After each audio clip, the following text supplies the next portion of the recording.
Saudara-saudara pendengar yang kami kasihi dimanapun Anda berada, Anda kembali bersama kami dalam acara Telaga, Tegur Sapa Gembala Keluarga. Saya Gunawan Santosa dari Lembaga Bina Keluarga Kristen akan berbincang-bincang dengan Bapak Pendeta Dr. Paul Gunadi. Beliau adalah seorang pakar dalam bidang konseling. Perbincangan kami kali ini tentang tantangan berat di hari tua. Kami percaya acara ini pasti bermanfaat bagi kita sekalian, dan dari studio kami mengucapkan selamat mengikuti. Pak Paul, menurut statistik katanya umur manusia rata-rata di Indonesia ini bertambah. Jadi artinya lebih banyak orang yang memasuki masa tuanya dibandingkan dulu-dulu, mungkin karena kondisi kesehatan yang lebih baik. Tetapi makin panjang usia seseorang ini, masalahnya juga makin bertambah gitu Pak Paul. Dan ini yang seringkali dihadapi oleh para manula ini, manusia lanjut usia ini, dan tidak siap gitu. Jadi bagaimana saran Pak Paul? Gini Pak Gunawan, kebanyakan kita berharap bahwa setelah berjeripaya pada masa muda, kita akan dapat menikmati hidup pada masa tua. Mungkin kita membayangkan kita akan hidup secara lebih santai dan tentram, tidak banyak persoalan lagi yang mesti dihadapi. Namun, kadang harapan tidak kunjung menjadi kenyataan. Sebaliknya, kita malah harus memikul beban yang justru lebih berat daripada beban yang kita pikul di masa muda. Nah, pada kesempatan ini, kita akan melihat beban seperti apakah yang kadang mengunjungi kita di hari tua. Nah, sudah tentu untuk mendapatkan panduan yang kita butuhkan, kita juga akan melihat firman Tuhan. Iya. Yang pertama-tama beban hidup bagi manula ini apa Bapak?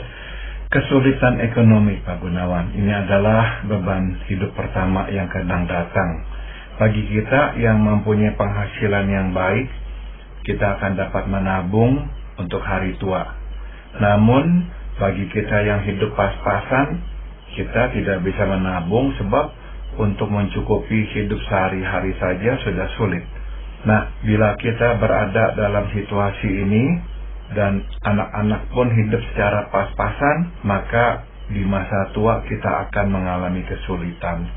Kita sudah tidak bekerja, jadi berpenghasilan, sedang pengeluaran tetap berjalan.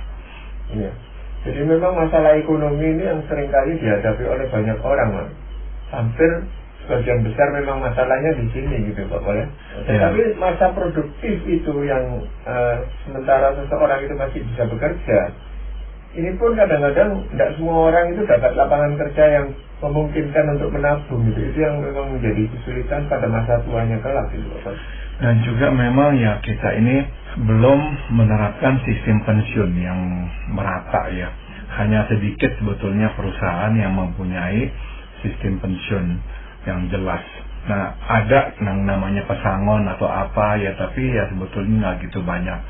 Namun sistem pensiun di mana seseorang setelah mengabdi berapa lama akan mendapatkan nanti tunjangan per bulan, tunjangan yang memadai untuk dia hidup. Nah, saya kira ya bisa dihitung perusahaan-perusahaan yang menyediakan pensiunan seperti ini. Jadi kebanyakan memang tidak ada. Ya, karena kadang-kadang kan sebelum karyawannya ini meninggal gitu, perusahaannya sudah tetap duluan gitu Bapak. Jadi tidak mungkin dia bisa memberikan pensiun untuk jangka panjang seperti itu. Betul. Kalaupun perusahaannya tidak tutup, ya memang juga tidak ada sistem pensiun yang sudah mapan di dalam perusahaan tersebut. Jadi akhirnya ya sudah pensiun ya udah, diharapkan ya bisa mungkin ya hidup lewat anak-anak yang membantu orang tua. Tapi persoalannya adalah kadang anak-anak juga hidupnya pas-pasan. Saya pernah ngomong dengan orang tua yang menderita sakit dan akhirnya ya kesulitan membiayai. Nah, dia berkata, saya tidak bisa meminta kepada anak-anak sebab dia sebut anak-anaknya bekerja sebagai apa, tidak ada yang berkemampuan bisa membantu mereka. Jadi akhirnya ya juga sulit sekali. Nah, inilah kenyataan hidup yang mesti dihadapi Pak Gunawan. Tapi memang masalah ekonomi ini bukan hanya dihadapi oleh mereka yang tadinya tidak bekerja atau bekerja dengan gaji yang pas-pasan, Mas. Dengan orang-orang yang gajinya sebenarnya mencukupi, itu pun seringkali menghadapi kesulitan ekonomi pada masa tuanya gitu. Ya, karena pada akhirnya ya uang yang disimpan itu ya habis ya. Dan sekarang kan memang tadi Pak Gunawan sudah sebut, usia itu bisa memang mencapai tahapan yang jauh lebih lanjut ya, sehingga akhirnya masa pensiun menjadi tambah panjang. Nah akhirnya kan berarti butuh uang yang lebih banyak untuk mengongkosi hidup sampai beberapa tahun ekstra. Nah kalau kita memang nggak punya simpanan yang sangat banyak, akhirnya simpanan kita habis. Makanya yang nggak jarang ada orang yang di hari tua harus menjual misalkan rumahnya supaya bisa mencukupi kehidupannya, atau mungkin harus memang menjual mobilnya, kendaraannya, dan itu akhirnya tambah memang menyusahkan hidup mereka, tapi nggak ada pilihan lain. Jadi Pak Gunawan, saya harus mengaku saya tidak mempunyai solusi untuk masalah ini. Saya memang mengerti betapa peliknya ya masalah ini. Sudah tentu saya bersyukur kepada Tuhan karena sekarang sudah ada BPJS sehingga biaya perawatan medis sedikit banyak tertutupi. Namun ya saya pun maklum bahwa kita tetap memerlukan uang ekstra untuk kesehatan, berhubung pada hari tua penyakit datang silih berganti.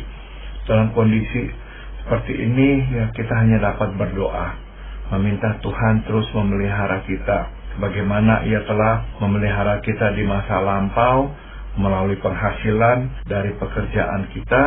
Nah sekarang kita bersandar kepadanya untuk memelihara kita di masa tua melalui caranya yang tak terbayangkan. Jadi ya udah kita pegang perkataan Yesus Putra Allah yang dicatat di Matius pasal 6 ayat 26 dan 34. Pandanglah burung-burung di langit yang tidak menabur dan tidak menuai dan tidak mengumpulkan bekal dalam lumbung, namun diberi makan oleh Bapakmu yang di sorga. Bukankah kamu jauh melebihi burung-burung itu? Sebab itu janganlah kamu khawatir akan hari besok, sebab hari besok mempunyai kesusahannya sendiri. Kesusahan sehari cukuplah untuk sehari. Iya, memang seringkali kita itu membuat kesalahan itu pada masa muda, pada masa kita itu masih produktif dan sebenarnya masih bisa menabung. Tetapi kita tidak lakukan hal itu gitu Pak Pol. Kita memenuhi keinginan-keinginan kita sehingga pada masa tua kita memang mengalami kesulitan yang luar biasa. Ada kalanya memang tanggung jawab kita, betul Pak Gunawan ya, kita ini seharusnya ya lebih berhemat lah atau lebih banyak lah menyisihkan uang untuk kita tabung. Jangan hanya menuruti kata hati dan kesukaan pada masa muda, pokoknya beli aja dulu. Nah itu memang terjadi ya Pak Gunawan. Namun ya di samping itu juga kita menyadari ada sebagian orang yang memang tidak mempunyai uang lagi untuk disisihkan, atau kalaupun ada untuk disisihkan tidak terlalu banyak lagi, sehingga dalam waktu yang tidak terlalu lama uang itu habis. Iya, memang kesulitannya adalah mengubah gaya hidup itu loh Pak. Setelah seseorang itu tidak lagi produktif, tidak lagi bisa bekerja dengan baik, maka mengubah pola hidup ini yang agak sulit memang dialami. Misalnya tidak lagi makan di luar tiap malam minggu, atau tidak bepergian keluar kota dengan biaya yang tinggi, ini buat sebagian orang agak sulit tuh. Betul. Meninggalkan kebiasaan-kebiasaan itu. Betul, apalagi kalau mereka sudah dikenal sebagai orang yang mempunyai kemampuan ekonomi di atas ya.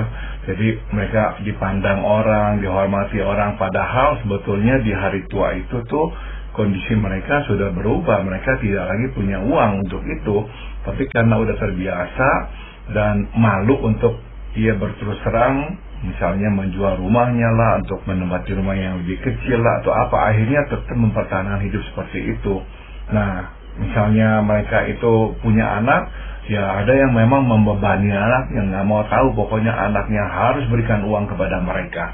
Ada yang begitu. Atau juga ada yang saya tahu akhirnya dalam pekerjaannya menipu sana sini supaya bisa mengongkosi kehidupannya yang gaya atas itu. Ada pula yang pakai sistem berhutang gitu Pak. Padahal dia sendiri tahu bahwa dia rasanya akan kesulitan membayar hutang itu. Iya. Dengan bunga yang cukup tinggi. Tetapi itu dilakukan demi yaitu tadi memenuhi keinginannya yang sulit untuk dirubah. Iya, jadi ya memang masalah ekonomi ini menjadi masalah banyak kaum yang sudah lanjut usia. Ya, dan seringkali kesalahan masa muda ini baru disadari ketika tua, ketika dia sudah tidak lagi mampu memperbaiki kesalahannya. Betul sekali, Pak Gunawan. Masa tua bagi sebagian orang menjadi masa yang penuh dengan penderitaan karena adanya masalah ekonomi ini. Iya, selain masalah ekonomi apa lagi, Bapak? Beban kedua yang mungkin mengunjungi kita di hari tua adalah masalah anak, Pak Gunawan. Ada anak yang sudah menyimpan masalah sejak kecil atau muda. Setelah dewasa, pada masa kita tua, masalahnya bertambah dan menjadi beban buat kita. Ada pula anak yang pada masa kecil dan muda tidak bermasalah. Sekolah dan pergaulan baik, kerohanian juga baik. Setelah menikah, barulah ia mulai bermasalah. Akhirnya pernikahannya hancur, dan kehancuran pernikahan disusul dengan kehancuran hidup. Nah, kita terpaksa mengulurkan tangan dan menolong sedapatnya. Jadi, Pak Gunawan, kita memang tidak dapat memastikan masa depan anak. Sebaik apapun kita berusaha dalam membesarkannya, pada akhirnya kita tidak tahu akan seperti apakah ia kelak. Hidup penuh dengan keputusan dan anak harus mengambil keputusan dengan bijak. Ada kalanya anak mengambil keputusan yang salah. Bukan sekali, tetapi berulang kali. Tidak bisa tidak, kita pun terseret dan terkena getah perbuatannya. Maka inilah yang terjadi, Pak Gunawan. Ada anak yang meninggalkan cucu, jadi kita harus merawat. Ada anak yang meninggalkan utang, kita harus membayar. Masa tua akhirnya jauh dari ketentraman, justru yang datang adalah kecemasan. Ya, memang kita bersyukur punya anak, tetapi kalau memang anak ini bisa menimbulkan masalah seperti ini, kadang-kadang orang berpikir tidak usah punya anak banyak-banyak gitu, nggak boleh, supaya tidak terlalu banyak masalah gitu. Tapi kadang memang kita nggak bisa sama sekali memastikan, Pak Gunawan, sebab ya Pak Gunawan juga pasti kenal atau tahu ada orang yang seperti ini. Anak-anaknya pada masa kecil dan sudah masuk ke masa remaja, pemuda, baik-baik, melayani Tuhan, ya, kemudian menikah juga masih oke. Tapi akhirnya bermasalah. Akhirnya pernikahannya berantakan. Akhirnya kita orang tua yang harus turun tangan. Jadi kita udah tua, udah juga sakit-sakitan, akhirnya harus mengurus cucu. Kita harus menanggung utang anak-anak kita. Jadi nggak habis-habis masalah itu muncul. Misalnya seperti masalah ekonomi, itu sebenarnya kita bisa antisipasi sebelumnya. Tapi kalau masalah anak ini kan kita nggak bisa antisipasi sebelumnya, Bapak. Nggak bisa, Pak Gunawan. Jadi ya di Alkitab ada kisah yang mencerminkan apa yang kita bicarakan ini, Pak Gunawan, yaitu Raja Daud. Kita tahu Raja Daud mencintai Tuhan, mencintai keluarganya, namun di hari tua ia justru dirundung masalah oleh anak. Pertama, Amnon, putra sulungnya, menodai Tamar putrinya. Satu ayah berlainan ibu. Berikut Absalom, putra ketiganya, berusaha menggulingkan pemerintahannya. Sebelum ia melakukan itu, ia membunuh Amnon karena menodai Tamar, adik seayah dan si ibunya. Akhirnya Absalom mati dalam peperangan. Setelah wafat, masalah Daud berlanjut. Adonia, seorang putranya, berusaha merebut takhta dari tangan Salomo, pewaris mahkota. Ia akhirnya mati di tangan Salomo. Jadi kita bisa simpulkan, Pak Gunawan, Daud tidak menikmati hari tua yang tentram karena ulah anak-anaknya. Jadi ya, kita sebagai orang tua memang kita tidak bisa sepenuhnya lepas tangan. Kalau anak sudah akil balik, dia tetap anak. Jadi ya silakan menolong anak, tetapi bersikaplah bijak. Kita harus membedakan antara menolong dan memungkinkan anak atau membuka pintu bagi anak untuk terus bermasalah. Sebagai contoh, bila ia berutang karena berjudi, ya okelah kita menolongnya sekali untuk membayar utangnya, tetapi tidak dua kali. Kita harus tegak membiarkannya menanggung akibat perbuatannya. Bila keluarganya telantar oleh karena ulahnya sehingga mereka tidak mempunyai tempat berteduh, oke, silakan buka pintu untuk merawat cucu dan mungkin pula menantu. Tetapi dia tidak. Kita mesti bersikap tegas kepadanya sebab kita tidak mau menjadikan dia benalu. Ya, Amsal pasal 19 ayat 13 berkata, anak bebal adalah bencana bagi ayahnya. Jadi ini prinsipnya Pak Gunawan, silakan menolong anak, tetapi jaga batas agar dia tidak menimpakan bencana kepada kita. Tetapi mau tidak mau kan menimbulkan masalah tersendiri buat kita, Pak Pur. Misalnya tinggal serumah dengan kita, nah biaya kehidupannya itu menjadi tanggung jawab kita. Ini kembali lagi ke masalah pertama tadi tentang ekonomi. Walaupun kita sudah siapkan ini cukup untuk kami berdua gitu, misalnya suami istri yang sudah lanjut usia ini, tetapi dengan bertambahnya kehadiran keluarga yang lain di rumah ini jadi tidak cukup gitu Pak Pur. Betul, jadi memang gara-gara ulah anak, banyak orang tua akhirnya harus kena getahnya, harus membayar utang. Saya juga tahu ada yang harus ikut lari karena anaknya utang dan dicari-cari orang, jadi harus ikut-ikut lari, meninggalkan kehidupannya, hidupnya cuma jadi menderita. Jadi begitu banyak masalah di hari tua, bukan karena kita hidup tidak bertanggung jawab, tapi karena anak kita hidup tidak bertanggung jawab. Iya, beban yang lain apa Bapak? Beban ketiga yang ada kalanya datang mengunjungi kita di hari tua adalah pasangan sakit dan memerlukan perawatan jangka panjang.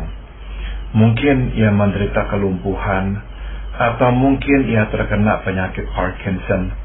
Apapun itu, sebagai pasangan kita harus merawatnya. Kita mau merawatnya, tetapi kadang kita merasa tidak sanggup, sebab kita sendiri sudah tua. Walau ada perawat atau pembantu, kita tetap mesti terlibat. Apalagi bila tidak ada perawat atau pembantu. Pada akhirnya kita menjadi letih dan kadang kehilangan kesabaran. Kita kan manusia terbatas, kita tidak selalu kuat. Kadang kita tidak tahan lagi, kita ingin menyerah. Kita tidak sanggup lagi merawat pasangan yang sakit. Apalagi bila ia karena sakit sering memarahi kita. Beban seperti ini sangat berat Pak Gunawan. Masalahnya adalah tidak selalu kita dapat meminta bantuan anak atau orang lain. Kadang hanya kitalah yang dapat merawat pasangan. Ada anak yang mau tahu orang tuanya, ada anak yang nggak mau tahu orang tuanya. Ada anak yang mau tahu orang tuanya tapi nggak berkemampuan juga menolong karena harus kerja banting tulang dari pagi sampai malam. Jadi akhirnya ya kita mengalami depresi. Sebab walau udah tidak berdaya, tetap kita harus merawat. Dan kadang kita pun merasa bersalah Pak Gunawan, sebab kita kadang-kadang ingin menyerah, tidak mau lagi merawat dia. Akhirnya kita melihat diri sebagai pasangan yang tidak setia. Jadi betapa banyaknya kecamuk ya, emosi dan perasaan pada diri kita kalau pasangan kita terkena penyakit yang menahun. Ya, kadang-kadang malah kita sendiri juga ikut sakit gitu kalau karena masa tua ini. Jadi yang sakit bukan hanya pasangan kita, tetapi kita sendiri sakit. Dan ini menjadikan beban yang berat sekali bagi keluarga itu. Berat Pak Gunawan. Saya pernah menyaksikan seorang ibu tua yang sudah 80-an tahun Pak Gunawan. Setiap hari pergi naik bus mengunjungi suaminya yang dirawat di sebuah tempat perawatan. Merawat si suami sampai sore, udah mau malam dia baru pulang, naik bus lagi Pak Gunawan. Ada juga orang yang saya tahu udah umur juga sudah tua 80-an ke atas, suaminya juga sudah tua 80-an ke atas, tapi suaminya nggak bisa ngapa-ngapain. Jadi si istri itu yang harus angkat suaminya, bersihkan, kalau lagi misalnya buang air dan sebagainya. Dia sendiri mengeluh, saya sudah tua, udah begini tua, harus mengangkat-angkat suami saya, udah nggak sanggup lagi. Jadi inilah bagian dari penderitaan orang tua Pak Gunawan. Ya, hanya sebagian memang yang katakan beruntung itu karena anaknya atau menantunya itu cukup perhatian kepada orang tua mereka. Mungkin ada contoh di Alkitab itu Bapak. Untuk suatu masa dalam kehidupannya, Ruth harus merawat dan menopang ibu mertuanya Naomi. Karena kasih dan tanggung jawabnya kepada mertuanya, Ruth meninggalkan tanah air dan kaum sebangsanya. Dia tidak tahu akhir kehidupannya. Yang ia ketahui adalah ia harus menemani ibu mertuanya. Namun hidupnya berakhir baik. Dia menikah kembali setelah suaminya juga sudah meninggal dan Naomi bisa tinggal bersamanya. Dari garis keturunannya lahirlah Raja Daud dan Mesias Juru Selamat dunia, Yesus Tuhan kita. Jadi tidak mudah mendampingi orang yang sudah tua, lebih tidak mudah lagi merawat pasangan yang telah tua dan sakit-sakitan. Mungkin hidup kita tidak berakhir indah seperti kehidupan Ruth di Alkitab. Tapi yang pasti adalah Tuhan mempunyai rencana, dan mendampingi pasangan yang sakit adalah bagian dari rencananya. Mungkin sampai kita meninggalkan dunia, kita tidak akan mengerti rencana Tuhan secara menyeluruh. Namun yakinlah bahwa menolong orang adalah kehendak Tuhan, dan lewat menolong orang, Tuhan menjalankan roda rencananya. Ya kan, memang kalau sudah kondisinya seperti ini, yang satu-satunya kita hanya bisa pasrah pada Tuhan. Biarlah rencananya yang terbaik yang terjadi atas hidup kita, gitu Bapak ya. Kita terus memohon diberi kekuatan untuk bisa menjalani kehidupan ini. Ya. Apakah masih ada lain Bapak, beban yang lain? Ada satu lagi beban yang kadang datang ke dalam hidup kita pada masa tua, yakni kematian pasangan. Apabila hubungan pernikahan kita tidak terlalu harmonis atau bahkan buruk, kematian pasangan tidak terlalu menghadirkan beban dalam hidup kita. Namun, bila pernikahan kita relatif hangat dan harmonis, kematian pasangan akan memberi pengaruh besar pada hidup kita. Bukan saja kita terguncang, kita pun bingung. Kita tidak tahu mesti berbuat apa dalam hidup sepeninggalnya. Kita merasa kehilangan tempat di dunia ini. Jika kita mempunyai hubungan yang baik dengan anak dan kondisi memungkinkan, kita bisa tinggal serumah dengan anak. Tapi ada kalanya kondisi tidak memungkinkan, dan hubungan dengan anak juga tidak terlalu akrab. Akhirnya kita harus tinggal sendiri. Nah, bila itulah yang mesti kita hadapi, satu hal yang mesti kita lakukan adalah bergabung dalam komunitas, baik itu di gereja atau perkumpulan lainnya.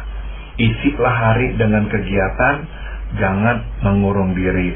Dan ini yang satu juga penting, kita harus memperhatikan orang, Pak Gunawan. Dan tidak hanya mengharapkan orang memperhatikan kita. Apabila kita duduk pasif dan berharap orang datang dan mengajak kita pergi, kita akan kecewa. Pada akhirnya orang hanya akan memperhatikan kita jika kita pun memperhatikan mereka. Jadi jangan sampai kita terjerumus masuk ke lembah mengasihani diri. Makin sering kita keluar dari diri sendiri dan memperhatikan sesama, makin banyak orang mengisi hidup kita. Iya, selama kita masih sehat, mungkin kita bisa lakukan itu Pak Boleh. Tetapi kadang-kadang setelah kematian pasangan itu kondisi fisik seseorang itu menurun. Betul dan sekali. Sakit, jadi terpaksa butuh bantuan orang lain. Ya memang kalau anak-anak masih perhatian ya kita harus bersyukur itu. Tetapi kadang-kadang kalau tidak, ini kan kesulitan Pak. Betul sekali Pak Gunawan. Memang idealnya kalau pasangan sudah tidak ada, ya kita bisa tinggal dengan anak kita. Tapi memang itu nggak selalu bisa terjadi. Ada anak yang mau tampung orang tua, tapi menantu nggak mau. Jadi akhirnya si orang tua merasa nggak disambut. Ya, ada juga orang tua yang mau tinggal sama anak, tapi dia mengerti anaknya seperti apa. Ada anak yang memang mungkin hatinya baik, tapi mulutnya tajam. Sehingga ada orang tua yang mengeluh kepada saya, aduh ilah hati saya itu tuh seperti teriris-iris. Kalau anak saya itu tuh marah, dia marah seenaknya, nggak ingat lagi saya ini siapa. Jadi ada banyak pertimbangan sehingga akhirnya ada orang tua berkata, saya lebih baik tinggal sendiri. Ada orang tua yang pernah berkata juga, saya ini kalau nggak ingat saya ini anak Tuhan, saya udah akan keluar, saya akan kabur dari rumah, saya akan tinggal di jalanan daripada tinggal sama anak saya dan diperlakukan seperti itu. Ya, bagaimana dengan ide untuk menikah kembali, Bapak? Mungkin ini adalah jalan yang baik dan mungkin ini adalah kehendak Tuhan bagi kita. Sungguh pun demikian, kita harus berhati-hati dan tidak gegabah memilih pasangan hidup. Salah pilih bisa membuat hari tua kita bukan bertambah tentram, tapi malah bertambah kacau. Juga jangan sampai kita meninggalkan masalah kepada anak sepeninggalnya kita. Oleh karena ketidakjelasan dan ketidaktegasan kita, akhirnya anak dan pasangan baru kita bersengketa warisan. Jadi ya kita memang harus berhati-hati kalau mempertimbangkan menikah kembali. Ya, jadi ini pun harus minta pertimbangan dari anak-anak juga gitu Pak Boy, sehingga tidak menimbulkan masalah baru. Betul, dan nggak jarang Pak Gunawan anak-anak nggak setuju. Jadi sebelumnya menikah kembali, anak-anak dengan kita akrab. Setelah kita menikah kembali, anak-anak akhirnya menjauhkan diri. Jadi ya kita mesti benar-benar ya memikirkan dampaknya. Memang menikah kembali bisa saja kehendak Tuhan dan kita akan merasa hidup kita lebih baik, tapi ya mesti dipertimbangkan dampaknya pada keluarga besar kita pula. Juga mesti dipertimbangkan usia kita pada saat itu berapa gitu loh Bos, untuk menikah kembali ini. Masih memungkinkan atau enggak untuk membangun keluarga baru, karena ini kan sebuah masalah tersendiri gitu. Betul. Betul sekali Pak Gunawan. Jadi ya perlulah benar-benar pertimbangan dan jangan sampai gegabah. Iya. Apakah ada janji firman Tuhan yang ingin Pak Paul sampaikan? Melalui Nabi Yesaya pasal 46 ayat 4, firman Tuhan mengantar kita memasuki hari tua dengan iman. Sampai masa tuamu dan sampai putih rambutmu, akulah dia yang akan memeliharamu. Akulah yang menciptakanmu dan aku akan menggendongmu. Aku akan memeliharamu dan aku akan menyelamatkanmu. Jadi walau beban berdatangan di hari tua, yakinlah bahwa Tuhan sudah datang terlebih dahulu. Dia akan memelihara kita. Salah satu hal yang penting kita lakukan adalah bersandar kepada Tuhan, oleh berpegang teguh pada janjinya. Ya. Karena ini yang bisa memberikan jaminan kepada kita. Ya, terima kasih Pak Paul untuk perbincangan ini. Para pendengar sekalian, terima kasih Anda telah mengikuti perbincangan kami dengan Bapak Pendeta Dr. Paul Gunadi dalam acara Telaga, Tegur Sapa Gembala Keluarga. Kami baru saja berbincang-bincang tentang tantangan berat di hari tua. Bagi Anda yang berminat untuk mengetahui lebih lanjut mengenai acara ini, silakan menghubungi kami lewat surat. Alamatkan surat Anda ke Lembaga Bina Keluarga Kristen atau LBKK, Jalan Cimanuk 56, Malang. Kami juga mengundang Anda mengunjungi situs kami di www.telaga.org. Saran-saran, pertanyaan, serta tanggapan Anda sangat kami nantikan. Akhirnya dari studio kami mengucapkan terima kasih atas perhatian Anda dan sampai jumpa pada acara Telaga yang akan datang.